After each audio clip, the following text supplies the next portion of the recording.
యథార్థమైనటువంటి విషయం ఇవన్నీ మీకు చిత్రంగా ఉన్నట్లుగా అనిపిస్తాయి, కానీ పరమ యథార్థములు. తపశ్శక్తి ఉన్నటువంటి వ్యక్తులే గొప్ప తపస్సంపన్నుడు అనుకోండి. ఎవరు పావుని వేశారో తెలియదు, నీళ్లు చేతిలో పట్టుకుని శపించాడంతే, పరీక్ష చచ్చిపోయాడా లేదా. అటువంటిది తపోశక్తికి ఆలవాలమైనటువంటి వాడు. ఆయన చేసినటువంటి సంకల్పము ఈశ్వరుడు యొక్క అనుగ్రహంగా జరిగిపోతుంటుంది. అందుకని ఆయన నాసికారంధ్రములలోంచి కింద పడింది. ఎవరు పడ్డారు? ఒక చిన్న వరాహమూర్తి ఒకటి కింద పడింది. అది పడడంతో యజ్ఞవరాహమూర్తి అర్ధి అంగుష్టమాత్ర దేహంబుతోడ వియత్తల స్థాయి ఎగుచు భూరి గజ ప్రమాణమయ్యే అచటనున్నవారల చూపులకు అద్భుతముగా. ఆ నాసికారంధ్రంలోంచి కింద పడినటువంటి ఈ వరాహం ఒక పెద్ద కొండంత అయిపోవడం మొదలెట్టింది. దంష్టలతోటి అయిపోయి ఇది ఇప్పుడు అడుగులు తీసి అడుగులు వేయడం మొదలెట్టింది. దీనికి ఎవరు ఏం చెప్పలేదు, నువ్వు ఇలా చెయ్యాలని. అందరూ ఆశ్చర్యపోతున్నారు, ఇది ఎక్కడి నుంచి వచ్చిందో అని చూస్తున్నారా ఉన్నవాళ్ళు ఋషులు. వాళ్ళకి అర్థమైంది, ఈ సంకల్పమును అనుసరించి భూగోళాన్ని పైకెత్తడానికి ఈశ్వరుడు ఎవడు మొట్టమొదటి నుంచి చివరి వరకు ఉంటున్నాడో వాడు వచ్చాడు. అంటే మొదటి అవతారము వచ్చినది. ఇప్పుడు ఎవరు వచ్చారు? అసలు మనం అందరం ఉండడానికి కావలసినటువంటి భూమిని పైకెత్తి మనకి నివాసం ఇవ్వడానికి ఈశ్వరుడు ఈ రూపమును పొంది వచ్చి ఉన్నాడు. ఎంత కృతజ్ఞులమై ఉండాలి ఆయనకి. ఇవాళ మనం ఉన్నామంటే ఆయన కృతజ్ఞత. ఇది మొదటి అవతారంగా వచ్చేసింది. ఇది యజ్ఞవరాహం కింద వచ్చింది. వస్తూ ఏం చేసింది? అడుగులు తీసి అడుగులు వేస్తోంది. వేస్తూ సముద్రంలో దూకింది. దూకితే పెద్ద చప్పుడు వచ్చింది. అది మూపు పెట్టి వెతుకుతోంది భూమి కోసం. వెతుకుతూ ముఖం నిండా నీళ్ళు అంటుకుపోతే పైకెత్తి ఇలా అంది. అంటే అవి వెళ్ళి కొన్ని రాజ్యాల్లో పడ్డాయి. రేపు విందురుగాని కర్దమ ప్రజాపతి దేవహూతి వస్తుంది. అక్కడ విందురుగాని ఎక్కడెక్కడ పడ్డాయో, ఎక్కడెక్కడ క్షేత్రాలు అయ్యాయో ఆ నీళ్లు పడ్డాయి. పడితే ఋషులందరూ వెళ్ళి ఋగ్యజు సామవేదములతో స్తోత్రం చేస్తూ ఆ నీళ్లు మీద పడేటట్టు నించున్నారు. ఎందుకని? ఈ కంటికి గోచరం అవనివాడు రక్షించడం కోసమని ఒక విచిత్రమైన మూర్తిగా వచ్చాడు. వచ్చి నీటితో తడిసిన దేహంలో ఉన్న నీటిని చిమ్ముతున్నాడు. ఇది మానసికముగా మీ మీద పడాలి. ఇప్పుడు యజ్ఞవరాహమూర్తి మీద ఉన్న నీరు మీరు ఇక్కడ దర్శనం చెయ్యాలి. చేస్తే పడుతుంది అది. అందుకే అది యజ్ఞవరాహం, పైకి వరాహం కాదు. అది ఎలా వస్తుంది? ఇక్కడ వరకు విన్నారు కదండి, ఆగండి అలాగా, ఓసారి వెనక్కి వెళ్ళండి. ఇప్పుడు అడిగాడు ఒక ప్రశ్న. ఎవరు అడిగారు? విదురుడు అడిగాడు మైత్రేయుణ్ణి. ఎందుకు అడిగాడు అంటే, విదురుడు కురుసభలో ఉండగా అవమానం చేశారు ఆయన్ని. అవమానం చేస్తే ఆ విదురుడు బయలుదేరి వెళ్ళిపోయి ఉద్ధవుడి దగ్గరికి వెళ్ళి ఉద్ధవుడిని అడిగాడు, కృష్ణ భగవానుడు ఎక్కడున్నాడు అని. అంటే ఉద్ధవుడు చెప్పాడు, కృష్ణుడు నిర్యాణం చెందాడు, యాదవులందరూ వెళ్ళిపోయారని. మరి నువ్వు యాదవుడవు కదా, ఎందుకు ఉండిపోయాడని అడిగాడు పరీక్షిత్ శుకుణ్ణి. అడిగితే కృష్ణుడికి ఏ జ్ఞానం ఉందో అది ఉద్ధవుడికి ఉంది. కృష్ణుడి తర్వాత లోకానికి చెప్పడం కోసం ఉద్ధవుడిని ఉంచేశాడు భూమి మీద. అందుకని చెప్పి ఆ ఉద్ధవుడు బదరికాశ్రమానికి వెళ్ళిపోమ్మని శ్రీమన్నారాయణ ఆదేశాన్ని అనుసరించి వెళ్ళిపోతుంటే విదురుడు వెళ్ళి, నువ్వు శ్రీమన్నారాయణుడి దగ్గర కృష్ణుడి దగ్గర నేర్చుకున్నటువంటి భాగవత జ్ఞానం నాకు చెప్పమని అడిగాడు. అడిగితే నా దగ్గరే కాదు, అది మైత్రేయుడికి కూడా చెప్పాడు. మైత్రేయుడు హరిద్వారంలో ఉన్నాడు, అక్కడికి వెళ్ళి వినమన్నాడు. గంగపడిన చోటైన హరిద్వారం దగ్గరికి వెళ్ళి హరిద్వారంలో భాగవత జ్ఞానాన్ని విన్నాడు. విన్నప్పుడు ఒక విచిత్రమైన ప్రశ్న వేశాడు. ఇంతవరకు బాగానే ఉంది. యజ్ఞవరాహం వచ్చినప్పుడు ఈయన ఎంత గొప్ప మూర్తో అంత గొప్ప రాక్షసుడు వచ్చాడు నీళ్లలోంచి. వాడు అనవసరంగా వచ్చి ఈయన మీద కలిగిపడ్డాడు. వీళ్ళందరూ స్తోత్రం చేస్తున్నాడు, వాడు ఒక్కడే కలిగిపడ్డాడు. ఈయన వాడిని చంపి అవతల పారేశాడయా అన్నారు. ఆ వచ్చిన వాడెవడు, ఎందుకు వచ్చాడు, అందరూ నమస్కారం చేస్తే వాడొక్కడు యుద్ధం చేయడం ఏమిటి, అసలు అదేదో చెప్పు నాకు అన్నాడు పరీక్షిత్. అంటే శుకుడు, ఇలా అడిగేవాడి కోసమే నేను చూస్తున్నానయా, చెప్తాను వినన్నాడు. ఇప్పుడు మీరు ఇక్కడి నుంచి జాగ్రత్తగా వినండి. ఇప్పుడు అంటే మీకు సౌకర్యం కోసం నేను కథాభాగాన్ని కొద్దిగా మలుపులు మార్చుకుని చెప్తున్నాను, తేలిగ్గా అందుతుందని. ఒకప్పుడు కశ్యప ప్రజాపతి తన భార్యలు, ఆ కశ్యప ప్రజాపతికి 13 మంది భార్యలు. 13 మంది భార్యలతోనూ ధర్మబద్ధమైనటువంటి జీవితాన్ని కొనసాగిస్తున్నాడు. ఒకరోజు సాయంకాలం ఆయన అగ్నికార్యం చేసుకుంటున్నారు. అసుర సంధ్య వేళ ప్రారంభమైంది. అసుర సంధ్య వేళ అంటే దాన్ని సంధికాలం, పగలు కాదు రాత్రి కాదు. సూర్యాస్తమయం అంటాం కానీ సూర్యుడికి అస్తమయం లేదు కదండి, భూమి తిరుగుతుంది. అందుకని సూర్యుడి యొక్క వెలుతురు భూమి మీద ప్రసరించని సమయము, చంద్రోదయము కాని సమయము, దీన్ని ఉత్తర సంధ్య అంటారు. ఈ ఉత్తర సంధ్య పూర్వ సంధ్య కన్నా పవిత్రం. ఈ ఉత్తర సంధ్యలో 3 పనులు మాత్రం ఎట్టి పరిస్థితుల్లో చేయకూడదు, శాస్త్రంలో నిషిద్ధం. చీకటి పడే వేళ, పగలు పూర్తయ్యే వేళ, ఈ రెండిటికి నడుమ ఉన్న ఉత్తర సంధ్యలో పొరపాటున కూడా 3 పనులు చేయరాదు. ఏమవి? 1, భుజించరాదు, తినకూడదు. కలియుగం వచ్చిందని గుర్తేమిటి? ధర్మభ్రష్టత్వం. బళ్ళ ముందు కూడా నిలబడి ఎడం చేతిలో పెట్టుకు తినేస్తూ ఉంటాం అసుర సంధ్య వేళలో. వేళావేళలు లేవు. కాబట్టి 1, తినడం నిషిద్ధం. అది ఉగ్రవేళ. మనస్సునందు క్రౌర్యముతో కూడిన ఆలోచనలు వస్తాయి, 6వ వంతు మనస్సై. 2వదేది నిద్రించరాదు. 3వదేది మైథునము జరపరాదు. ఈ 3 నిషిద్ధాలు. మైథునం అంటే స్త్రీ పురుష సంభోగం, జరపరాదు. కానీ గమ్మత్తు ఏమైందంటే కశ్యప ప్రజాపతి అగ్నికార్యం చేసుకుంటున్నారు. ఆయన సాక్షాత్తుగా రాశీభూతమైనటువంటి తపశ్శక్తి, అటువంటి మహానుభావుడు. ఆయన దగ్గరికి దితి అనబడేటటువంటి భార్య వచ్చింది. వచ్చి ఆయనతో ఒక మాట అంది. ఆవిడ చాలా అందంగా మాట్లాడిందండి. ఆవిడ మామూలుగా మాట్లాడలేదు. ఆవిడంది, నా మీద మన్మధుడు బాణప్రయోగం చేశాడు. నేను ఆ బాణప్రయోగపు తాకిడికి నేను తట్టుకోలేక నిలువెల్లా కదిలిపోతున్నాను. నీవు నా భర్తవి, అందుచేత నువ్వు నన్ను అనుగ్రహించి నాలో కలిగినటువంటి ఈ కామావేశమునకు ఉపశాంతిని కల్పించు అని చెప్తూ ఆవిడ ఒక మాట చెప్పింది. నేను ఇలా అడగడం వెనకాతల ఒక రహస్యం ఉంది అని. ఏమిటి అన్నాడు కశ్యపుడు. అంటే అనధర్మపత్ని వలనను మునుకొని తా పుత్రరూపమున ఉదయించున్, దీపించిన దీపముచే దీపము 2 కాదే సికి 1 అయ్యున్. అంటే కామాన్ని ధర్మంతో కలిపే ప్రయత్నం చేసింది దితి. ఆవిడ ఆ స్థితిలో దోషం పట్టలేము. ఆవిడంది, 13 మంది భార్యలు ఉన్నారు నీకు, మేమందరం ఏకగర్భ సంజాతులం, ఒక తల్లి పిల్లలం. 13 మందిని ప్రజాపతి నీకు ఇచ్చి పెళ్లి చేశాడు. అందులో 12 మందికి సంతానం కలిగారు, ఇంకా నాకు సంతానం కలగలేదు. సాధారణంగా భార్యాభర్తల యొక్క అనుబంధంలో ఒక గొప్ప సిద్ధాంతం ఉంది, ఆత్మావై పుత్రనామాసి. భర్త అపురూపముగా ఇచ్చేటటువంటి కానుక భార్యకు ఏది అంటే తానే తన భార్య కడుపున మళ్ళీ ఉదయిస్తాడు. కాబట్టి ఏమైంది? తానే పుత్రరూపముగా తన భార్యలోంచి పైకొస్తున్నాడు. ఇది ఎట్లా ఉంటుందో తెలుసా? ఆవిడంది, తన ధర్మపత్ని వలనను మునుకొని తా పుత్రరూపమున ఉదయించున్. పురుషుడు తన ధర్మపత్నితో సమాగమం చేసి తానే కొడుకుగా పైకి రావాలి. అది ధర్మం, ధర్మపత్ని విషయంలో. ఇది దీపించిన దీపముచే దీపము 2 కాదే సికి 1 అయ్యున్.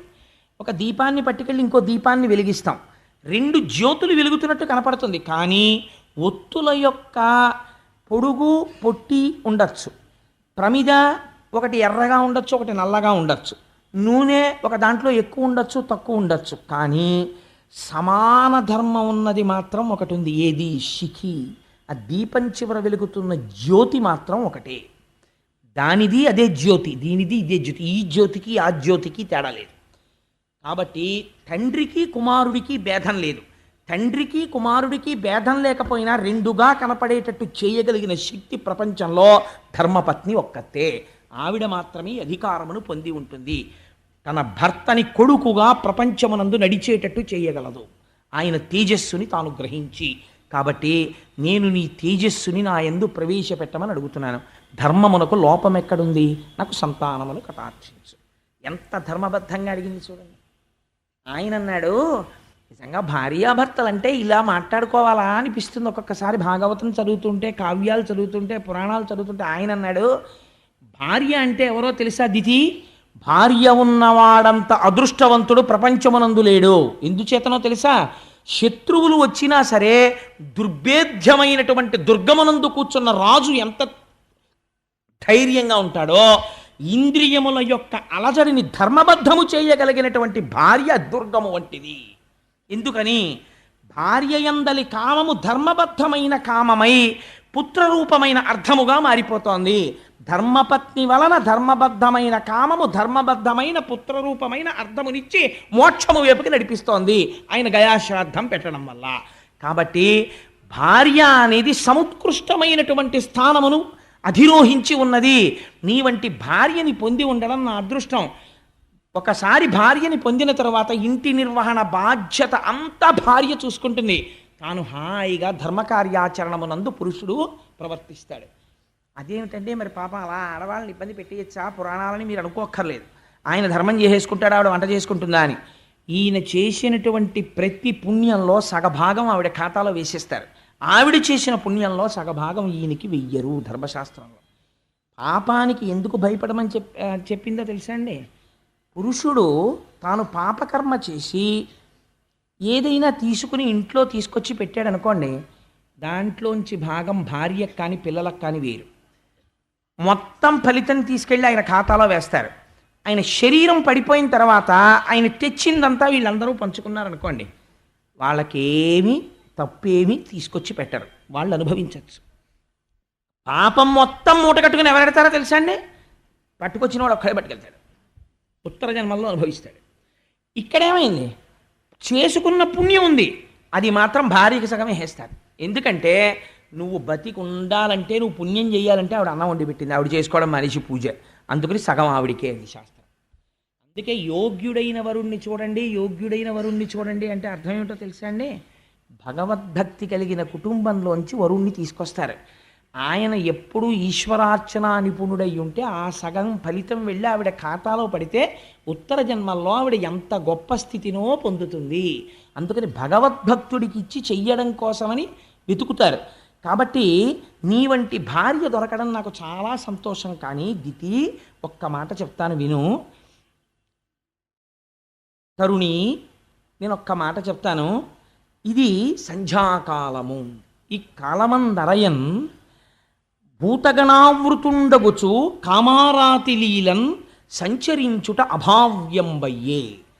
కాన ఈ ఉగ్రకాలమునందు అరయన్ నిషిద్ధ కర్మంబగు ఎలా ధర్మమున్ వీడగన్ అని అడిగాడు కశ్యప ప్రజాపతి. ఇది ఉగ్రవేళ అంటారు. అసుర సంధ్య వేళలో పరమశివుడు వృషభవాహనాన్ని అధిరోహించి భూమండలం మీద తిరుగుతాడు. ఆయనకి స్వపర భేదములుండవు. ఆయన వితతస్రస్తకేశుండు, తల దువ్వుకోడు జుట్టిలా పడిపోయి ఉంటుంది, పునుకల మాల మెళ్ళో వేసుకుని తిరుగుతుంటాడు. ఆయన భూమండలాన్నంతటినీ చూస్తాడు. అసుర సంధ్య వేళలో ప్రతి ప్రాణి వంక చూస్తాడు. ఈ సమయంలో ఆయన వెనకాతల భూతగణాలు వెడుతుంటాయి. వాళ్ళు చాలా ఉగ్రమూర్తులై ఉంటారు. వాళ్ళకి ఆ సమయంలో శివుడి పట్ల అపచారముగా ఎవరైనా ప్రవర్తిస్తే శంకరుడు ఊరుకోవచ్చేమో, కానీ ఆయన చుట్టూ ఉన్నటువంటి గణములు అంగీకరించవు. చాలా తీవ్రమైన ఫలితాన్ని ఇచ్చేస్తారు. నీ అక్క చెల్లెలు సతీదేవి పరమశివుడు భార్య అనుకుంటున్నావేమో, ఆయనకి అలాంటి భేదాలున్నావు. ఆయన మహాజ్ఞాని, తెలియనివాడు, కొన్ని కోట్ల జన్మలు ఎత్తవలసినటువంటి వాడు, జ్ఞానము లేనివాడు శంకరుణ్ణి చూసి ద్వేషించి మాట్లాడతాడు. జ్ఞానము రావాలంటే శంకరుడి వల్లే వస్తుంది. ఆయన పరమ పవిత్రుడు. అటువంటి శంకరుడికి నమస్కరించి మర్యాదగా ప్రవర్తించాలి. ఈ ఉగ్రవేళన్ రమించన్ నిషిద్ధ కార్యం బగు. శంకరుడు వృషభవాహనారూఢుడై వెడుతుంటే భార్యాభర్తలు సంగమిస్తే ఆయన ఆగ్రహానికి కారణం అవుతుంది. అందుచేత ఈ కాలమందరయన్ మంచిది కాదు. అందుచేత కొంతసేపు తాళు. తరుణీ, ఒక్క ముహూర్తముండు, ఒక్క ముహూర్త కాలం వేచి ఉండు, నీకు కలిగినటువంటి కోరికని భర్తగా నేను తీరుస్తాను అన్నాడు. అంటే ఆవిడికి అటువంటి బుద్ధి కలిగింది. దితికి ధర్మభ్రష్టత్వం ఎక్కడొస్తుందో మీరు గమనించాలి భాగవతంలో. ఆవిడ ఒక వెలయాలు ప్రవర్తించినట్టు కశ్యప ప్రజాపతి యొక్క పంచపట్టి లాగినది. అగితే ఆయన అన్నాడు, ఈశ్వరుడికి నమస్కారం చేసి, నేను ధర్మపత్ని పట్ల ఇంతకన్నా భిన్నంగా ప్రవర్తించకూడదు అని ఆవిడ కోరుకున్న సుఖాన్ని ఆవిడికి కటాక్షించి ఆయన స్నానం చేసి ఆచమనం చేసి ఆయన కార్యమునందు ఆయన నిమగ్నుడైపోయాడు. కొంతసేపు అయిపోయిన తర్వాత దితికి అనుమానం వచ్చింది. చేయరాని పని చేశాను, దీని యొక్క ఫలితము ఉగ్రముగా ఉంటుందేమో అని పరమశివుడికి క్షమార్పణ చెప్పి రుద్రగణాలకి క్షమార్పణ చెప్పింది. కానీ అందులో అప్పటికే జరగవలసిన అపకారం జరిగిపోయింది. భూతగణాల్లో ఇద్దరు చూసేశారు. అది భద్రాభద్రులు అనేటటువంటి వాళ్ళు చూసి ఉగ్రమైనటువంటి ఫలితాన్ని ఇచ్చేశారు. కశ్యప ప్రజాపతి దగ్గరికి వెళ్ళి అడిగింది, అయ్యా, నా కడుపున పుట్టేటటువంటి బిడ్డలు కానీ ప్రమాదం తీసుకురారు కదా అని అడిగింది. కశ్యప ప్రజాపతి అన్నాడు, నేను వద్దని చెప్పాను, నువ్వు వినలేదు. నీ కడుపున పుట్టబోయేటటువంటి ఇద్దరు బిడ్డలు కూడా లోకకంటకులై వాళ్ళు పుట్టగానే ఆకాశం నెత్తురు వర్షిస్తుంది, నక్కలు కూస్తాయి, కొన్ని వేల మంది స్త్రీల కళ్ళంబట నీళ్లు కార్పిస్తారు. ఋషులను, బాలులను, బ్రాహ్మణులను, బ్రహ్మచారులను, వేదాన్ని, దేవతల్ని అవమానపరుస్తారు. చిట్ట చివరికి వాళ్ళు శ్రీహరి చేతిలో అంతమును పొందుతారు. చెప్పేటప్పటికప్పుడు ఆవిడ బావురుమని ఏడ్చింది. ఆఖరికి ఇంత అపఖ్యాత నాకు, దీనికి నివారణోపాయము లేదా అని అడిగింది. అడిగితే కశ్యప ప్రజాపతి అన్నారు, పశ్చాత్తాపమే నివారణోపాయం. నువ్వింత పశ్చాత్తాపడ్డావు కాబట్టి చేసిన దోషం పోదు, కానీ మనవడు మాత్రం మహాభక్తుడైనటువంటి వాడొకడు ఆ హిరణ్యాక్ష హిరణ్యకశిపుల్లో ఒకడికి కొడుగ్గా పుడతాడు. ప్రహ్లాదుడు పుట్టాడు. నీ పశ్చాత్తాపము వలన ఒక మహాపురుషుడు, ఒక మహాభక్తుడు జన్మిస్తాడు. భాగవతం కాలస్వరూపం ఎలా ఉంటుందో, ప్రమాదాలు ఎక్కడి నుంచి వస్తాయో బోధ చేస్తుంది. ఒక కాలము సాత్వికంగా ఉంటుంది, ఒక కాలము ఉగ్రముగా ఉంటుంది. కాలమును బట్టి వ్యవహరించాలి తప్ప చిత్తము వచ్చినట్లు ప్రవర్తించకూడదు. ఉగ్రవేళ, అసుర సంధ్య వేళలో సాయంకాలం వేళ ఒక్క ఈశ్వరనామమే వినాలి. అందుకే అసుర సంధ్య వేళలో పురాణ ప్రవచనం పెట్టడానికి కారణం అదే. ఎందుకు పురాణ ప్రవచనం చేస్తారంటే అప్పుడు వినడం చేత ఈశ్వరుడు చాలా పరితృప్తుడవుతాడు. షహబాష్, వీళ్ళందరూ చూడండి రా భగవంతుడి కథ ఎలా వింటున్నారో అని విశేషంగా కోరికలు తీరుస్తాడు. తప్పించి వాళ్ళ జోలికి రాడాయన. అందుకని ఆ అసుర సంధ్య వేళలో చేసినటువంటి దుష్కృత్యము వలన నీ వంశములో మనవడు అటువంటి వాడు పుడతాడు, కానీ కొడుకులు మాత్రం దుర్మార్గులు పుట్టి శ్రీహరి చేతిలో మరణిస్తారు అని చెప్పి. ఆవిడేం చేసిందో తెలుసా అండి? దితి ఆవిడ మహాపతివ్రత. అసలు పిల్లల్ని కండం మానేసింది, కడుపులో ఉంచేసింది. వాళ్ళు బయటికి వస్తే చంపేస్తారేమోనని 100 సంవత్సరములు గర్భమునందు ఉంచేసింది. ఉంచేస్తే ఆ గర్భము నుంచి తేజస్సు బయలుదేరి అది లోకములను కప్పేస్తోంది. కప్పేస్తుంటే అందరూ వెళ్ళి మళ్ళీ మొరబెట్టుకున్నారు. దితి గర్భములోంచి వస్తున్నటువంటి తేజస్సు లోకములను ఆక్రమిస్తోంది. కాబట్టి ఆవిడ బిడ్డల్ని కనేటట్టు చూడమని కశ్యప ప్రజాపతి అన్నాడు, అది సృష్టి విరుద్ధం, నీ బిడ్డల్ని నువ్వు కనమన్నాడు. అప్పుడు హిరణ్యాక్ష హిరణ్యకశిపులు జన్మించారు. కశ్యప ప్రజాపతే పెట్టారండి ఆ పేర్లు. ఎలాగో వస్తుందిగా ప్రహ్లాదోపాఖ్యానం, అప్పుడు చెప్తాను. హిరణ్యకశిపుడికి హిరణ్యాక్షుడికి వాళ్ళిద్దరి పేర్లు ఆయన ఎందుకు అలా పెట్టాడో చెప్తాను. ఆయనకి ముందే తెలుసు వచ్చిన వాళ్ళు ఎలా ఉంటారో, అందుకే హిరణ్య ముందు పెట్టి ఒకడికేమో అక్షి, ఒకడికి కశ్యప్ అని. హిరణ్య కశిపుడు, ఒకడికి హిరణ్య అక్షుడు. ఒకటి కనపడ్డనల్లా కన్నుబడిందా తీసుకెళ్ళి దాచేస్తాడు. ఒకడికి ఎంతసేపు తానే గొప్పవాడని తన భోగం అనుభవించాలని ఆఖరికి యజ్ఞాలు యాగాలు కూడా తన పేరు మీద చేయించుకుంటాడు. అహంకార మమకారాలే ఇద్దరును. అందుకని ఆ హిరణ్యాక్ష హిరణ్యకశిపులు ఇద్దరు దితి యొక్క గర్భము నుండి జన్మించారు. ఇప్పుడు వీడు పుట్టడంతో దుర్నిమిత్తములన్నీ కనబడ్డాయి. వాడు ఆకాశం అంతెత్తు పెరిగిపోయాడు. ఒక పెద్ద పర్వతం ఎంత ఉంటుందో అంతెత్తు పెరిగిపోయి వాడికి పుట్టినప్పటి నుంచి ఏమిటి కోరికంటే యుద్ధం. నాకు యుద్ధం కావాలి, నాతో యుద్ధం చేసేవాడెవడు, నాతో యుద్ధం చేసేవాడెవడు, నాతో యుద్ధం చేసేవాడెవడని వాడు విశేషమైన కోరికని పెంచుకుంటే ఆయన యుద్ధం కోసం అనేక మంది దగ్గరికి వెళ్ళాడు. చిట్ట చివరికి ఎవరి దగ్గరికి వెళ్ళాడంటే సముద్రం లోపల ఉన్నటువంటి వరుణుడి దగ్గరికి వెళ్ళాడు. వెళ్ళి వరుణుడిని పిలిచాడు. ఏమయ్యా, నువ్వు ఎక్కడో సముద్రంలో ఉంటావు కదా, నా యొక్క భుజముల తీరాలి, అందుకని నువ్వు రా, వచ్చి నాతో యుద్ధం చెయ్యి అన్నాడు. అంటే ఆయన అన్నాడు, నీకోసం వచ్చేవాడు ఒక ఆయన ఉన్నాడు రా, నాతో యుద్ధం ఎందుకు నీకు, నువ్వు అసలు ఎవరి చేతిలో చావాలని నిర్ణయం అయిపోయిందో వాడు వచ్చేసే సమయం అయిపోయింది, నువ్వు ఒక్కసారి ఆ సముద్రం మీదకి వెళ్ళి నీకు కనపడతాడు, ఆయనతో యుద్ధం చేయి, చచ్చిపోదు కానీ అన్నాడు. నిర్ణయం అయిపోయిందన్నమాట వరుణుడు ఎలా చెప్పగలిగాడు అంటే దీని వెనకకి మళ్ళీ ఇంకొక ఆఖ్యానం కలుస్తుంది. ఈ భద్రాభద్రులనేటటువంటి రుద్రగణములు చూసి వీళ్ళ యందు ఉగ్రమైనటువంటి బిడ్డలు పుట్టాలని ఎప్పుడైతే నిర్ణయం జరిగిందో, ఎంత శివకేశవ అభేదంగా నడుస్తుందో చూడండి పురాణం. శ్రీ మహావిష్ణువు దగ్గర ఇద్దరు పార్షదులు ఉన్నారు, జయ విజయులని. వైకుంఠంలో వాళ్ళిద్దరు ద్వారం దగ్గర నిలబడతారు. అంటే 7 ద్వారములు ఉంటాయి. 7వ ద్వారం దాటితే లోపల ఇంకా స్వామి దర్శనం అవుతుంది. 7వ ద్వారానికి అటు ఇటు నిలబడి ఉంటే సనక సనందనాదులు లోపలికి వెళ్ళారు. వైకుంఠానికి ఉన్న గొప్పతనమేమి అంటే ఒక విషయం చెప్పారు. అందులో ఆ వైకుంఠంలో ఉండేటటువంటి గోడలు మణులతో నిర్మించబడి ఉంటే లక్ష్మీదేవి తన చేతిలో పట్టుకున్నటువంటి కలువ పువ్వుతో ఆ గోడల్ని తుడుస్తూ ఉంటుంది. అంటే మనం కూడా ఇంటీరియర్ డెకరేషన్ ఎలా చేసుకుంటామో అలా ఉంటుంది. అసలు అక్కడ పాపచిత్తుడు, మాయ కలిగిన వాడు, చిత్తుల మారి హృదయమునందు నైర్మల్యము లేనివాడు అందులో ప్రవేశించడు.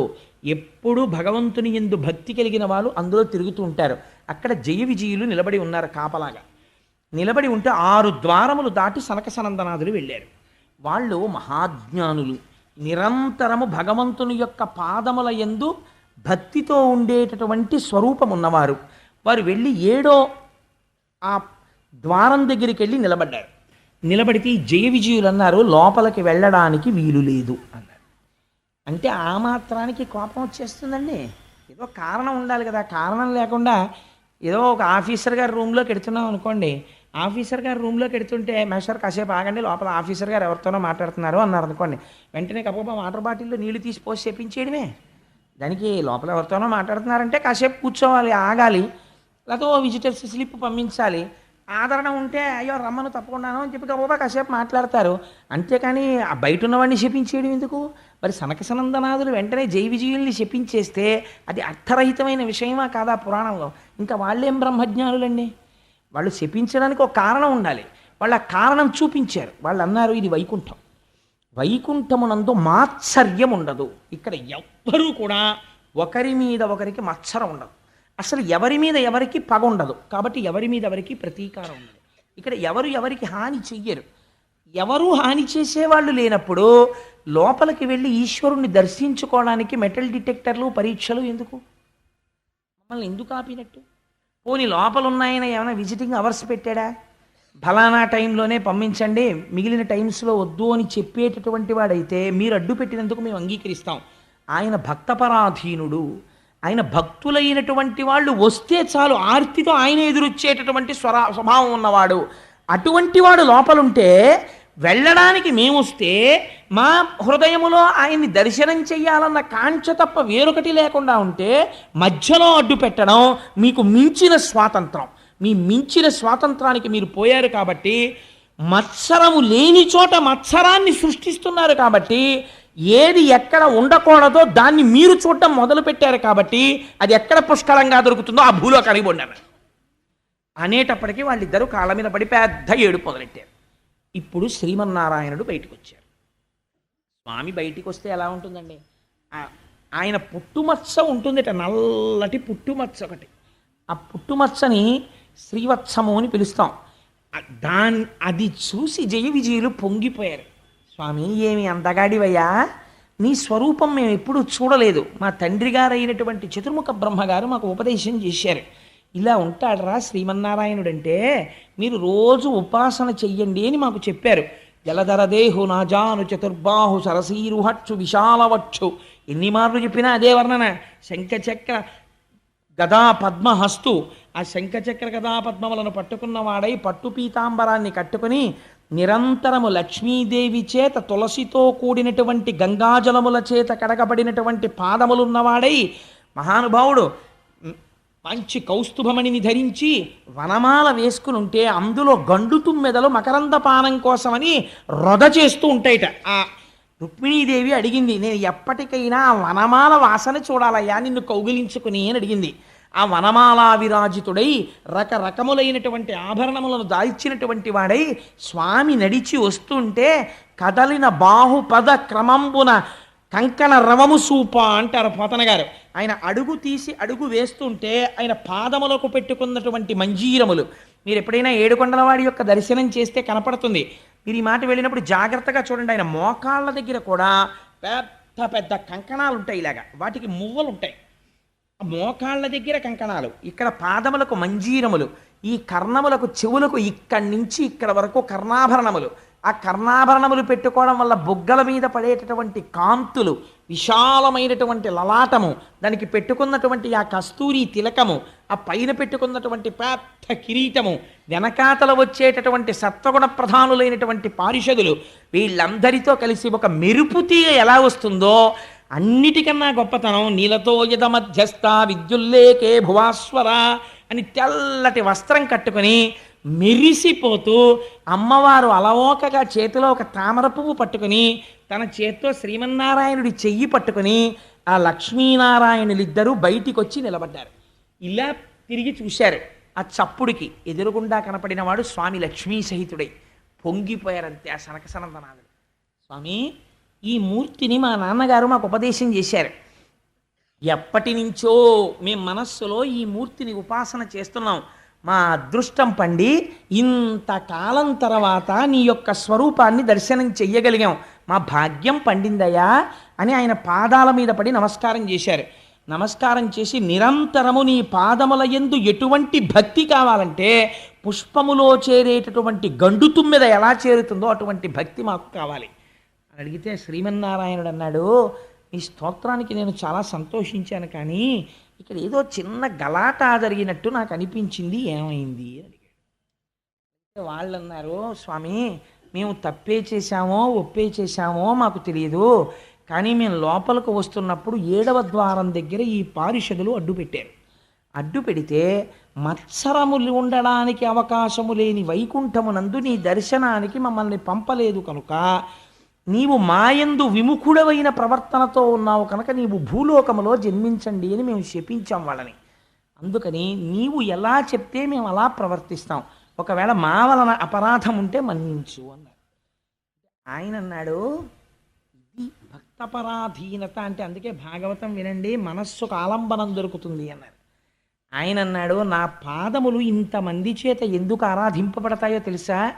మీ వంటి బ్రహ్మజ్ఞానులు నమ్మి అర్చించిన పాదములు కనుక.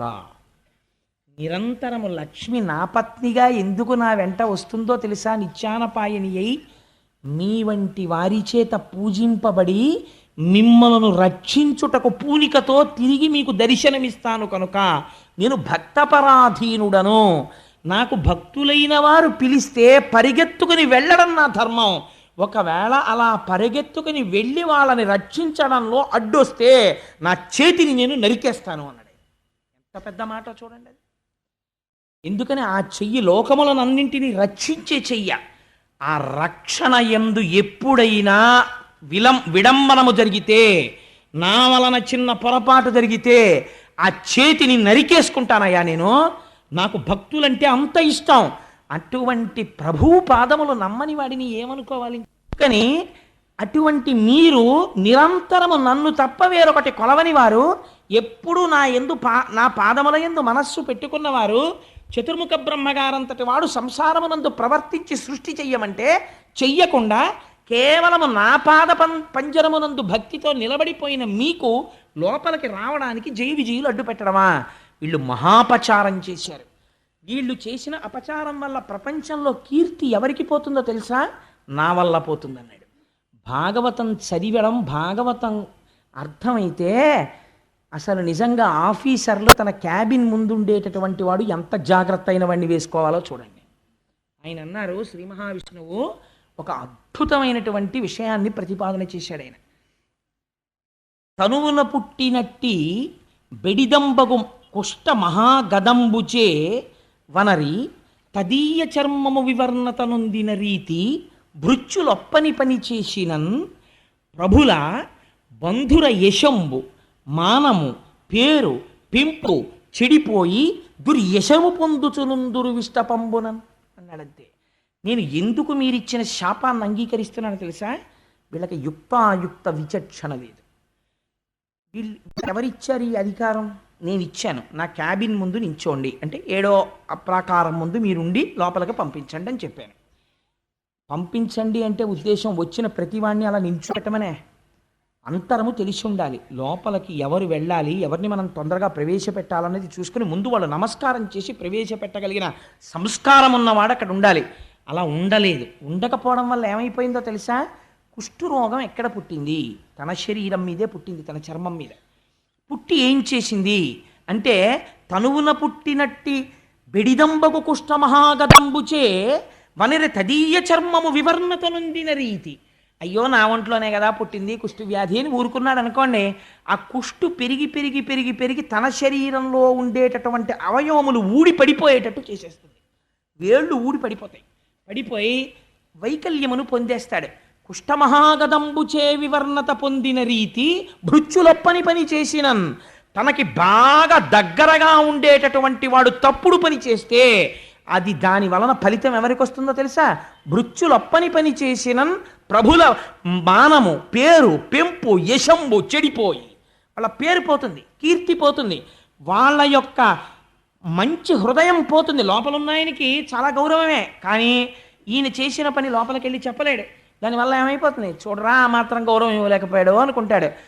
పరమభాగవతులైనటువంటి వారికి కలిగినటువంటి మన ఖేదము కట్టి కుడిపేస్తుంది. అందుకని ఏమైపోయింది, ఇంకా నేను లోపల ఉన్నది ఎందుకు మీలాంటి వాళ్ళని కాపాడడానికి, కానీ ఎవరు అడ్డుపడ్డారు, వీళ్ళు అడ్డుపడ్డారు ఇప్పుడు. కాబట్టి వీళ్ళు ఏం చేశారు, తన శరీరమునందు పుట్టిన కుష్టు తనని పాడు చేసినట్టు నేను వీళ్ళకి పదవిని ఇస్తే వీళ్ళ పదవిని అడ్డు పెట్టుకుని నాకే తప్పు పేరు తీసుకొస్తున్నారు. జయ విజయ సనక సనందనాదులకు వైకుంఠమునందు ప్రవేశము లేదు. ఇప్పుడు భక్త కోటి నన్ను ఎలా విశ్వసిస్తుంది, అంత నమ్ముకున్న సనక సనందనాదులకే ప్రవేశం లేదే, ఇంకా మాబోటి గాళ్ళకి శ్రీమన్నారాయణ దర్శనం అవుతుందా అని విముఖులైపోతారు. లోకము పాడైపోతుంది. నేను భక్త పరాధీనుడను. అలా రక్షణలో అడ్డు జరిగితే నా చేతిని నేను నరుక్కుంటాను, పరిపాలన చెయ్యడంలో నా చెయ్యి నాకు సహకరించకపోతే. అటువంటి నాకు దుష్ట పేరు తెచ్చారు. కాబట్టి వీళ్ళని మీరు శపించడం కాదు, నేను చెప్తున్నాను. 3 జన్మలు మునులార అనఘుడు భగవంతుండిట్లనియన్. అనఘుడు, ఆయనకేం కోపతాపాలుండవు, చేసిన దోషాన్ని బట్టి శిక్షిస్తున్నాడు. భగవంతుండిట్లనియన్ మునులారా వినుడు, సనక సనందనాదులారా నేను చెప్తున్నాను వినండి. అనయము వీరలు భువికింజని అసురయోనింజన్మించి మహోగ్ర లోభ సంగతులయ్యడు. వీళ్ళు ఉత్తర క్షణం భూలోకానికి వెళ్ళిపోతారు. వెళ్ళిపోయి రాక్షసయోని యందు జన్మిస్తారు. జన్మించి ఉగ్రమైనటువంటి రాక్షసులై అపారమైనటువంటి లోభత్వాన్ని పొందుతారు. అంటే అప్పుడు వాళ్ళిద్దరూ శ్రీమన్నారాయణుడి చరణారవిందముల మీద పడి లోపల ఉన్నవాడి హృదయాన్ని అర్థం చేసుకోవడంలో పొరపాటు జరిగింది. స్వామి క్షమించు, మళ్ళీ మాకెప్పుడు వైకుంఠానికి ఆగమనమని అడిగారు. అడిగితే 3 జన్మలు మీరు గొప్ప రాక్షసులు అవుతారు, కానీ మళ్ళీ మిమ్మల్ని దునుమాడవలసిన అవసరం కూడా నాదే. అందుకని నేనే మీకోసమని అవతారాన్ని స్వీకరిస్తాను. స్వీకరించి వచ్చి మిమ్మల్ని నిర్మూలించి మళ్ళీ తెచ్చి నా వాళ్ళగా చేసుకుంటాను. అందులో కూడా రక్షణే మళ్ళీ అని ప్రతిజ్ఞ చేశాడు. ఇప్పుడు అందులో ఒకడైనటువంటి హిరణ్యాక్షుడు ఆ సముద్రంలో పశ్చిమ సముద్రం అడుగున ఉన్నటువంటి వరుణుణ్ణి యుద్ధానికి రమ్మని పిలుస్తున్నాడు. ఈ యజ్ఞవరాహమూర్తి జన్మించినప్పుడు, ఆయన అవతారము వచ్చినప్పుడు ఆ వరుణుడు అన్నాడు, ఇదిగో సముద్ర జలాల మీద ఒక కొత్త భూతం ఒకటి వచ్చింది, నువ్వు దాంతో యుద్ధం చెయ్యి అన్నాడు. అంటే వీడు గబగబా పైకొచ్చాడు. అప్పటికి యజ్ఞవరాహమూర్తి వచ్చారు. సాధారణంగా మనకి యజ్ఞవరాహమూర్తిని ఎక్కడైనా ఫోటో కానీ ఏదైనా చూసినప్పుడు ఒక పంది స్వరూపాన్ని వేసి దాని మూపు మీద 2 కోరల మధ్యలో భూమిని ఎత్తుతున్నట్టుగా వేస్తారు కదండి. కానీ అలాగా ఉండరు పరమాత్మ. యజ్ఞవరాహమూర్తి అంటే ఎవరో తెలుసా అండి? యజ్ఞవరాహమూర్తి యొక్క వర్ణన విన్నా, యజ్ఞవరాహమూర్తి యొక్క ఆవిర్భావమును విన్నా ఉత్తర క్షణంలో కొన్ని కోట్ల జన్మల పాప సంచయము దగ్ధమైపోయి కృష్ణ భక్తి కలుగుతుంది. ఇందుచేత విష్ణు సహస్రనామ స్తోత్రంలో ఒక నామం ఉంది. యజ్ఞో యజ్ఞపతిర్యజ్వా యజ్ఞాంగో యజ్ఞవాహన యజ్ఞభృత్యజ్ఞకృత్యజ్ఞీ యజ్ఞభుక్యజ్ఞసాధన యజ్ఞాంతకృత్యజ్ఞగుహ్యం అన్నమన్నాదయేవచ అని. ఆ వచ్చిన వరాహమూర్తి ఎవరో తెలుసా అండి? యజ్ఞస్వరూపము వరాహమై వచ్చినది. అది విచిత్రం.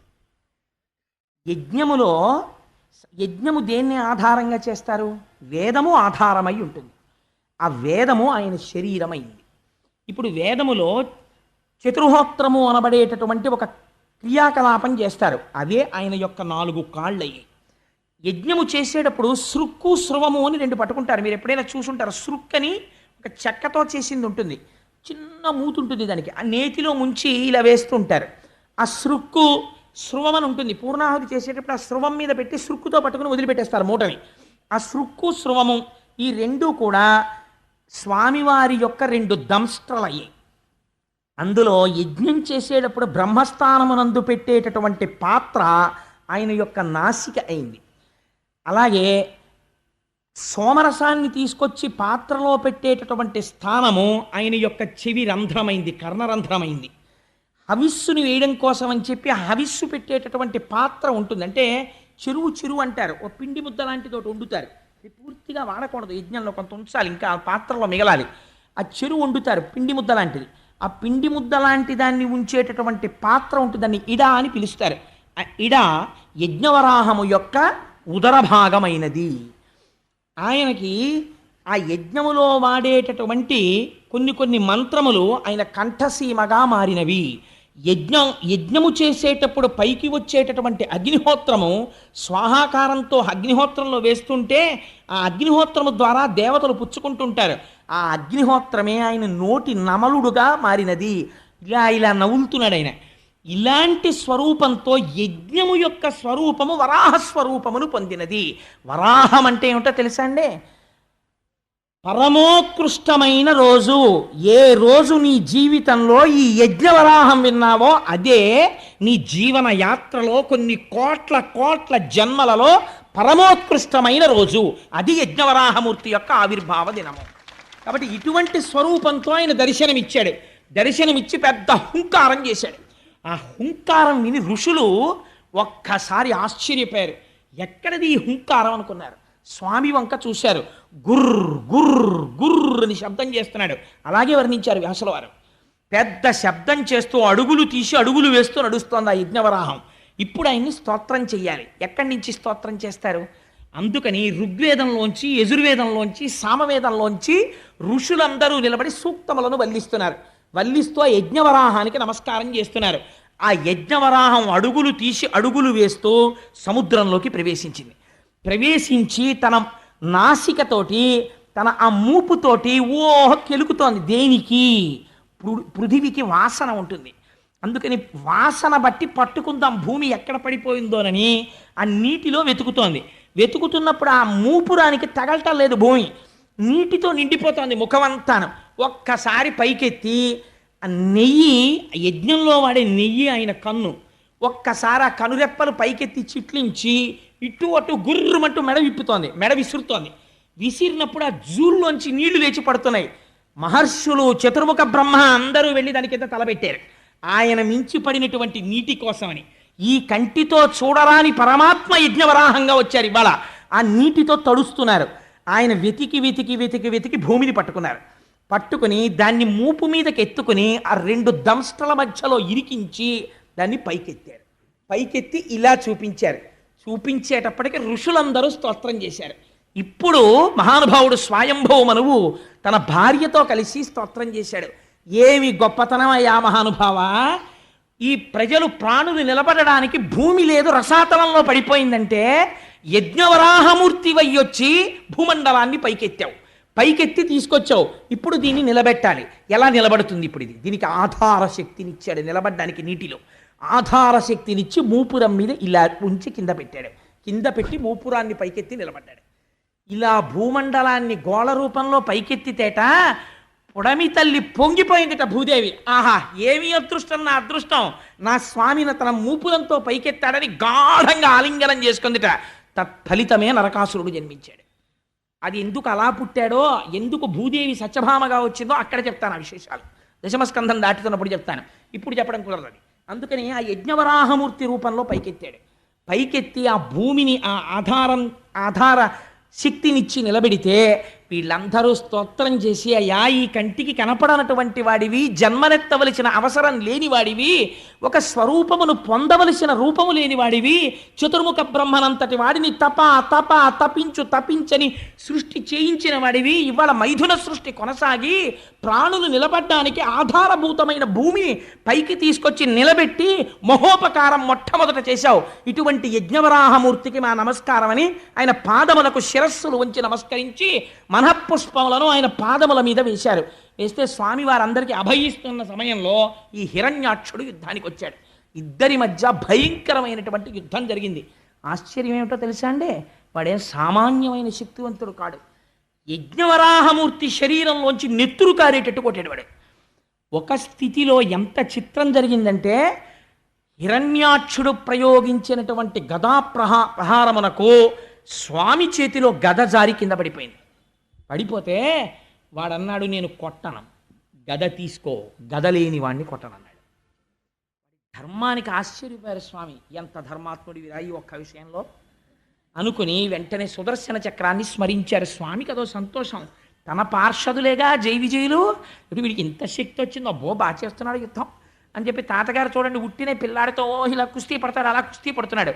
చతుర్ముఖ బ్రహ్మగారు అన్నారు, స్వామి నీ వినోదం చాలు, మాకు భయం వేస్తోంది. వాడు నిన్ను అలా గదతో కొడుతుంటే మేము చూడలేకపోతున్నాం, వాడిని సంహరించి ఉద్ధరించు అన్నారు. ఒక అవతారం, వాడికి ఒక శాపం విమోచనం అయిపోతుంది. అలా ఎంతసేపు వాడిని ఇబ్బంది పెడతావు, కొట్టేసేయి స్వామి, వాడి తలకాయ తీసేయమన్నాడు. అప్పుడు సుదర్శన చక్రాన్ని ప్రయోగిస్తే ఒక పెద్ద గదని ప్రయోగించాడు వాడు.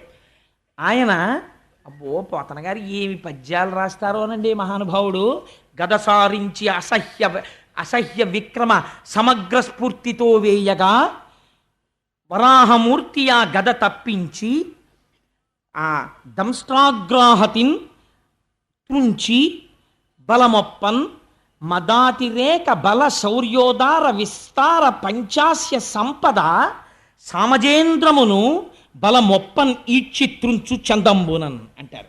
ఎంత గొప్ప పద్యమో చూడండి. ఆ హిరణ్యాక్షుడు గదని గిర్ర గిర్ర గిర్ర గిర్ర తిప్పి స్వామివారి మీదకి విసిరితే అలవోకగా గదని పట్టుకున్నారట. పట్టుకుని విరిచేసి అవతల పారేసి, నిన్ను చంపడానికి సుదర్శన చక్రం వెయ్యాలా? వాడు భయంకరమైన మాయ కల్పించి భూతప్రేత పిశాచాల్ని ఎముకల్ని వర్షం కల్పించాడు. సుదర్శన చక్రంతో కొట్టేశాడు దాన్ని. కొట్టి ఆఖరణ ఇంకా ఎంతసేపు వినోదం స్వామి, వాడిని నిగ్రహించమన్నారు. నిగ్రహించమంటే పిల్లాన్ని చూడండి, చూసి చూసి చూసి చూసి తండ్రి ఏమిట్రా ఈ అల్లరి అనో లెంపకాయ కొడతాడు. అలా మీరు కావాలంటే భాగవతంలో చూడండి, ఆదివరాహమూర్తి గూబ మీద ఓ లెంపకాయ కొట్టారు హిరణ్యాక్షుణ్ణి. అంతే వాడు కింద పడిపోయాడు. కింద పడిపోయి నాసికారంధ్రముల వెంట కర్ణరంధ్రముల వెంట నెత్తురు కారిపోతుండగా కిరీటం పడిపోయి తన్నుకుంటున్నాడు. దితికి అర్థమైంది, ఓహో నా కొడుకుని శ్రీహరి సంహరిస్తున్నాడని. ఆవిడ స్తన్యములలోంచి రక్తము స్రవించింది. ఇక్కడ హిరణ్యాక్షుణ్ణి తన 2 కోరలతో నొక్కి పట్టి సంహరించాడు. హిరణ్యాక్ష వధ పూర్తయి ఆయనకి ఒక శాపం తీరిపోయింది, భూమండలాన్ని పైకెత్తాడు. అందుకే ఆ మహానుభావుడు యజ్ఞవరాహావతారంలో భూమిని పైకెత్తినటువంటి ఆ కోర అంటే శంకర భగవత్పాదులకి ఎంత ఇష్టమో చెప్పలేను. అవిద్యానామం తత్తిమిరమిగిరో హీరోత్తిపనగరి జడానాం చైతన్యస్తబకమకరంద శృతిఝరి దరిద్రాణం చింతామణి గుణనికా జన్మజలధౌ నిమగ్నానాం దంష్ట్రా మురరిపవరాహస్య భవతి అంటారు. ఆ ఆదివరాహమై యజ్ఞవరాహమై ఆనాడు 2 కోరలతో భూమండలాన్ని సముద్రంలోంచి ఇలా పైకెత్తుతూ తడిసిపోయిన ఒంటితో నిలబడినటువంటి స్వామి ఉన్నారే, ఆ మూర్తిని మానసికంగా ఇక్కడ ఎవరు దర్శనము చేసి చేతులొగ్గి నమస్కరిస్తున్నారో అటువంటి వారి యొక్క జీవన యాత్రలో ఈ ఘట్టమును విన్న రోజు పరమోత్కృష్టమైన రోజు అయి వారి పాపరాశి ధ్వంసమవుతోంది. ఈశ్వరుడి యొక్క నిర్హేతుక కృప యజ్ఞవరాహముగా వచ్చినటువంటి ఆ అవతార విశేషంతో ఇవాళ ఉపన్యాసాన్ని పూర్తి చేస్తూ రేపటి రోజున అద్భుతమైనటువంటి అవతారం కపిలుడిగా వస్తాడు స్వామి. కర్దమ ప్రజాపతి దేవహూతి. అసలు తపస్సు అంటే ఎలా ఉంటుందో, కపిల గీత అంటే ఏమిటో రేపటి రోజున ఆవిష్కరిస్తాను. ఆ మంగళమైనటువంటి ఘట్టం దగ్గర పూర్తి చేయాలి. స్వామి గోవిందుడై రక్షణ చేశాడు. అందుకని మీరందరూ ఇవాళ గోవిందా హరి గోవిందా గోకులనందన గోవిందా అనండి. నేను ఏదో కొన్ని నామాలు అంటుంటాను, మీరు అనవలసింది అంటే స్వామి మన కోసమని మహానుభావుడు యజ్ఞవరాహమై భూమండలాన్ని పైకెత్తి ఆధారశక్తిని ఇవ్వకపోతే ఇవాళ మనం ఎక్కడ నిలబడతాం? మన కోసమని అంత త్యాగం చేశాడే, అంతగా హిరణ్యాక్ష వధ చేశాడే, అటువంటి మహాపురుషుణ్ణి నోరు తెరిచి నామం కూడా చెప్పకుండా వెళ్ళిపోతే అది కృతజ్ఞతా దోషం మనకంటదు. అందుకే నేను అక్కడికి కొన్ని పద్యాలు కూడా తగ్గించి గబగబా పూర్తి చేస్తున్నాను. మంగళప్రదమైన ఘట్టం దగ్గరికి వచ్చి పూర్తి చేద్దామని. ముక్త కంఠంతో మీరు అంటుంటే ఆ నామం స్వామి చెవిన పడి, ఇక్కడే ఉన్నాడు గురువాయూరప్ప, పొంగిపోయి ఆనందపడిపోతాడు. నా పిల్లలు తలుచుకుని ఎంత పొంగిపోతున్నారో నా నామమని. భక్తవత్సల గోవింద భాగవత ప్రియ గోవింద గోవింద హరి గోవింద గోకులనందన గోవింద పురాణ పురుష గోవింద గోవింద హరి గోవింద గోకులనందన గోవింద నందనందన గోవింద గోవింద హరి గోవింద గోకులనందన గోవింద దుష్ట సంహార గోవింద గోవింద హరి గోవింద గోకులనందన గోవింద వరాహమూర్తివి గోవింద గోవింద హరి గోవింద గోకులనందన గోవింద దశరథ నందన నందన గోవింద గోవింద హరి గోవింద గోకుల నందన గోవింద మత్స్యకూర్మ హరి గోవింద గోవింద హరి గోవింద గోకుల నందన గోవింద బలరామానుజ గోవింద గోవింద హరి గోవింద గోకుల నందన గోవింద శ్రిత పరిపాలక గోవింద గోవింద హరి గోవింద గోకుల నందన గోవింద సీతానాయక గోవింద గోవింద హరి గోవింద గోకుల నందన గోవింద అభిషేక ప్రియ గోవింద గోవింద హరి గోవింద గోకుల నందన గోవింద శ్రీ వెంకటేశ గోవింద గోవింద హరి గోవింద గోకుల నందన గోవింద సర్వం శ్రీ ఉమామహేశ్వర పరబ్రహ్మార్పణమస్తు.